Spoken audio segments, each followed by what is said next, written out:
Magandang araw, Mindoro. Ito ang ulat panahon ni Moses, ang inyong bantay panahon ng bagong henerasyon. Mula sa datos ng Project Moses powered by Genesis, hatid namin ay lokal na ulat panahon sa oras na ito. Ako si Engineer Junal Mingi, ang inyong weather correspondent ngayong araw. Ayon sa pinakahuling forecast ng Pag-asa, ang umiiral na weather system sa bansa ay ang ridge of high pressure area na nakakaapekto sa bahagi ng Hilagang Luzon, kaya asahan ang maaliwalas na panahon. Sa kasalukuyan, bagamat hindi naman nakakaapekto at hindi tatama ang Typhoon Sinlaku sa bansa, patuloy pa rin itong inoobserbahan. Makikita naman sa satellite image ang maaliwalas na panahon sa buong probinsya, kaya asahan ang mainit at maalinsangang panahon sa mga susunod na oras. Alam mo ba, noong Abril 14 ng nakaraang taon, matanggumpay na naitayo at nainagurahan ang ikalawang Project Moses Localized Synoptic E-Weather Station sa San Andres Elementary School sa bayan ng Nauhan, kasunod ng unang istasyon sa Mindoro State University Main Campus.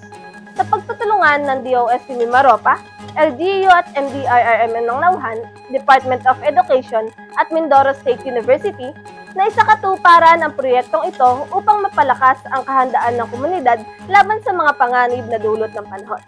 Sa kasalukuyan, patuloy na nagbibigay ng mahalagang datos ng panahon ang Project Moses na nakatutulong sa mas epektibong climate response, lalo na tuwing tag-ulan.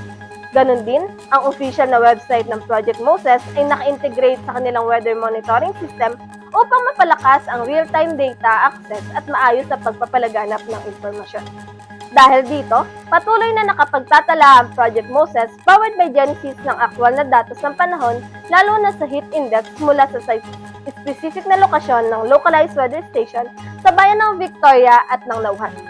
Noong nakaraang 7 araw, at ang heat index ay pumalo sa 34 hanggang 40 degrees Celsius, na itala ang pinakamataas na heat index noong Webes na umabot sa 40.9 degrees Celsius at ang pinakamababa ay kahapon, Miyerkules, na umabot sa 34.3 degrees Celsius. Samantala, naitala ang pinakamataas na heat index na naranasan sa buong linggo ay umabot sa 46.05 degrees Celsius na naitala noong April 9 ng alauna ng hapon. Para sa susunod na 12 oras, inaasahan pa rin ang mainit at malinsangang panahon. Pinapayuhan ang lahat na magdala ng payong o sombrero bilang panangga sa init at ugaliing minom ng sapat na tubig upang maiwasan ang dehydration. Narito naman ang ilang paalala para sa ating mga kababayan, lalo na sa mga planong lumabas ngayong weekend.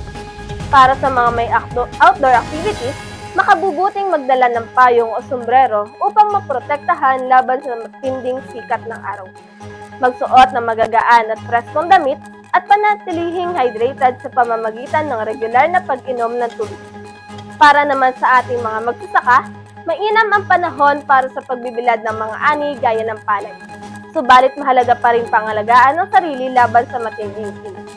Dagdag pa rito, asahan pa rin ang pagbaba ng water table na maaaring magdulot ng paghina ng daloy ng tubig sa mga free-flowing na pinagkukunan.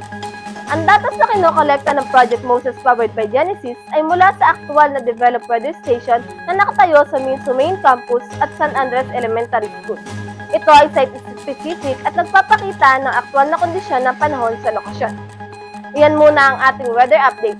Muli, ako si Engineer Junal Mingi at ito ang ulat panahon ni Moses, ang inyong bantay panahon ng bagong henerasyon. Upang hindi mahuli sa lagay ng panahon, huwag kalimutang bisitahin ang aming official website sa projectmoses.io at ang aming official Facebook page sa Project Moses powered by Genesis. Para naman sa pinakabagong balita at anunsyo mula sa ating universidad, bisitahin ang official MINSU website www.minsu.edu.ph at i-follow ang ating official social media pages sa Facebook, Instagram at YouTube at The Minsu Official. Magandang araw!